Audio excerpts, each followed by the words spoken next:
Hello दोस्तों, स्वागत है आपका हमारे इस YouTube चैनल पे। दोस्तों, कहानी को शुरू करने से पहले एक ज़रूरी बात, अगर आपने चैनल को सब्सक्राइब नहीं किया है तो पहले आप जल्दी से चैनल को सब्सक्राइब कर दीजिए ताकि आपको हमारी आने वाली नई नई कहानियों की जो नोटिफिकेशन है वो आपको सबसे पहले मिलती रहे। तो चलिए दोस्तों, बढ़ते हैं हमारी आज की कहानी की तरफ। हमें उम्मीद है कि आपको हमारी ये कहानी जरूर पसंद आएगी। मिसेस उपाध्याय ऑटो रिक्शा से जैसे ही अपने दरवाजे पर उतरी, दरवाजे से ही अपनी बहू सुनीता को आवाज लगाई, बहू, ओ बहू, जल्दी से आ जाओ, सामान अंदर ले चलना है। मिसेस उपाध्याय ने 2-3 बार आवाज लगाई, फिर भी उनकी बहू सुनीता घर से बाहर नहीं निकली। वो जैसे तैसे करके सामान को अंदर लेके गई। अंदर गई तो देखा कि उनकी बहू कान में ईयरफोन लगाकर गाने सुन रही है। फिर क्या था, उन्होंने अपनी बहू पर बरसना शुरू हो गई। आजकल की लड़कियों को कोई भी चिंता ही नहीं होती, बस दिन भर फोन में लगे रहेंगे। कब से आवाज दे रही हूँ, एक बार भी तुम्हें सुनाई नहीं दिया क्या? सुनीता ने नॉर्मल होकर बोली, माँ जी, कुछ कह रही थी क्या आप? मिसेस उपाध्याय ने कहा, मैं कब से तुम्हें बोले जा रही हूँ, तुम्हें कुछ भी सुनाई नहीं दिया क्या? सुनीता ने कहा, नहीं माँ जी, मैं तो तेज आवाज में गाने सुन रही थी। मिसेस उपाध्याय ने कहा, चलो ये सामान अंदर रखाओ। दरअसल सुनीता की ननद की इसी साल शादी हुई थी और मिसेस उपाध्याय तो यह चाहती थी कि उनकी बेटी की पहली दिवाली मायके में ही मनाया जाए, लेकिन ससुराल वालों ने भेजने से ही मना कर दिया था। इसलिए बेटी को दिवाली गिफ्ट भिजवाने के लिए वो बाजार से सामान खरीदने के लिए गई हुई थी।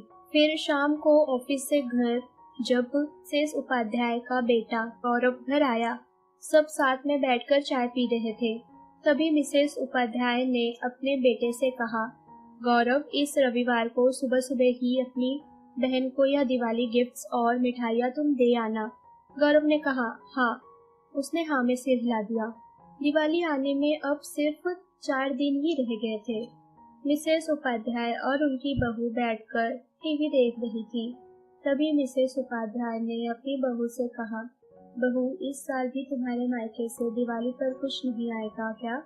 पिछले साल तो तुम्हारी के बहन बीमारी के बहाना बनाकर तुम्हारे मम्मी पापा ने दिवाली पर कोई गिफ्ट नहीं भिजवाया यहाँ पर। क्या इस बार भी ऐसा होने वाला है? पूरे मोहल्ले में सबके बहू के दिवाली गिफ्ट आ गए हैं, सिर्फ बहू तुम्हारी अलावा। अब पूछते हैं, मैं क्या जवाब दूँ? बताओ तुम ही। पूरे मोहल्ले वाले मुझसे पूछते हैं, तुम्हारी बहू के यहाँ से तो कुछ गिफ्ट नहीं आते। तुम अपनी माँ बाप की इकलौती बेटी हो ना, तब तो तुम्हारे माँ बाप का यह हाल है, और अगर 2-4 बहनें होती तो पता नहीं क्या होता। थोड़ा उन लोगों को सोचना चाहिए कि तुम्हें भी कुछ दे, किन कहाँ उन्हें तुम्हारी परवाह है। सुनीता ने अपने सास से कहा, माँ जी, दिवाली का मतलब होता है पूजा पाठ करना, खाना पीना, सबको आशीर्वाद देना और खुशियाँ मनाना, लेकिन हम लोगों ने इसे लेन देन का त्योहार बनाकर रख दिया है। मिसेस उपाध्याय ने अपनी बहू को कहा, ज्यादा तुम लेक्चर मत दिया करो। तुम्हारे माँ बाप ने तो मेरी नाक कटवा दी है। पिछले बार तो मैंने कैसे कैसे करके बहाना कर दिया था कि अब क्या हर बार मैं ऐसी बहाना करती रहूंगी? कल ही मेरी सहेली मीरा पूछ रही थी कि तुम्हारी बहू के मायके से आखिर दिवाली पर क्या आया है। अब मैं क्या बताऊं उनको?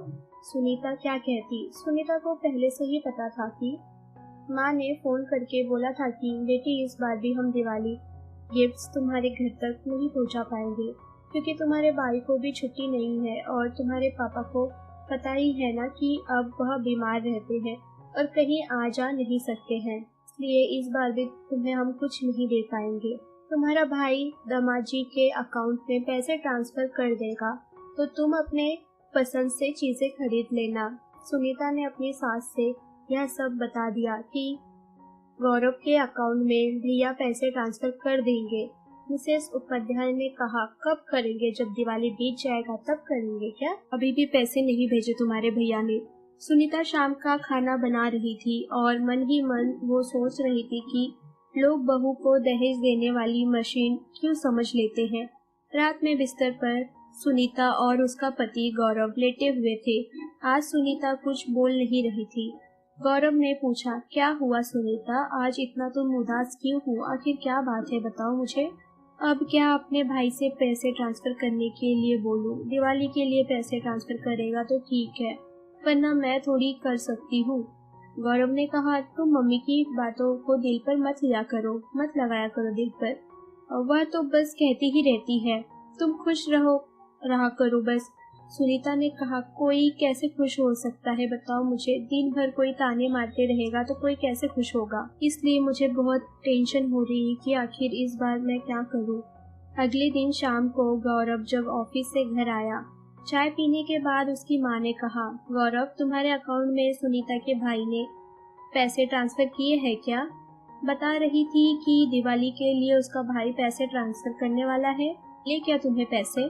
तो इसी पर तभी गौरव ने अपनी माँ से कहा, अरे हाँ माँ, वो तो कल ही पैसे आ गए हैं मुझे, उसके भाई ने भेज दिए थे, मुझे याद ही नहीं रहा था, मैं आपको बता ही नहीं पाया, मैं भूल गया था। यह लो, जाकर सुनीता और तुम अपने लिए गिफ्ट्स खरीद लेना, उन्होंने पूरे मुझे 10,000 रुपए भेजे हैं।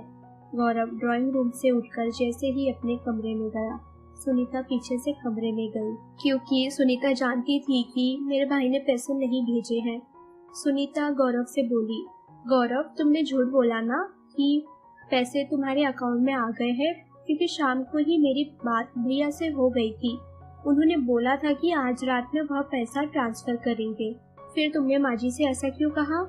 इस बात पर गौरव ने कहा, अरे मैडम आप क्या सोचती हैं, 10,000 रुपयों के लिए हमारी बीबी को कोई ताना मार सकता है? आखिर वह पैसे भी तो हमारे घर में ही आने वाले हैं ना। जब इतने से ही माँ खुश है तो मैंने झूठ बोल दिया कि पैसे आ गए हैं। चिंता मत करो, अब माँ तुम्हें कुछ नहीं बोलेगी और तुम खुशी खुशी जाना, गिफ्ट्स ले लेना। बात पर तो सुनीता बहुत ही ज्यादा खुश हो गई। आज सुनीता को अपने पति गौरव पर बहुत गर्व महसूस हो रहा था। उसके पति ने उसकी लाज रख ली थी, और कई पति ऐसे भी होते हैं जो अपने माँ के साथ ही मिलकर अपनी पत्नी के मजाक उड़ाते रहते हैं, लेकिन गौरव ऐसा बिल्कुल नहीं था। वो अपनी पत्नी सुनीता से बहुत प्यार करता था और वह नहीं चाहता था कि उसकी पत्नी कभी परेशान हो, इसलिए गौरव ने अपनी पत्नी के लिए अपनी माँ से झूठ बोला। अब तो सुनीता की सास भी बहुत खुश थी कि चलो अच्छा ही हुआ कि उसके भाई ने आखिरकार पैसे भेज ही दिए।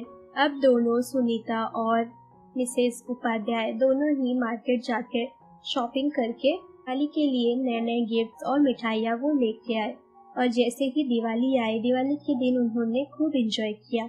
और अब सुनीता की सास को मोहल्ले वालों के सामने गिफ्ट्स की बातें करने लगी थी। वो इस बार मेरी बहू के घर से ये आया, सारी चीजें आई, अपनी झूठी तारीफ करते हुए वो सबके सामने कहने लगी। लेकिन सच्चाई तो केवल सुनीता और गौरव ही जानते थे। लेकिन जो भी हो, गौरव बहुत ही अच्छा इंसान है। वो अपनी पत्नी के दर्द को समझता है, इसलिए उसने अपनी पत्नी की मदद की और नहीं चाहता था कि उसकी माँ उसे ताने दे। तरह उन्होंने दिवाली मनाई। तो दोस्तों, अगर आपको हमारी ये कहानी पसंद आई हो तो कहानी को लाइक और शेयर करना ना भूले दोस्तों, अगर अभी भी आपने चैनल को सब्सक्राइब भी नहीं किया है तो पहले आप जल्दी से चैनल को सब्सक्राइब कर दीजिए, ताकि आपको हमारी आने वाली नई नई कहानियों की जो नोटिफिकेशन है वो आपको सबसे पहले मिलती रहे। तो चलिए दोस्तों, हम फिर मिलेंगे अपनी आने वाली एक और नई कहानी के साथ।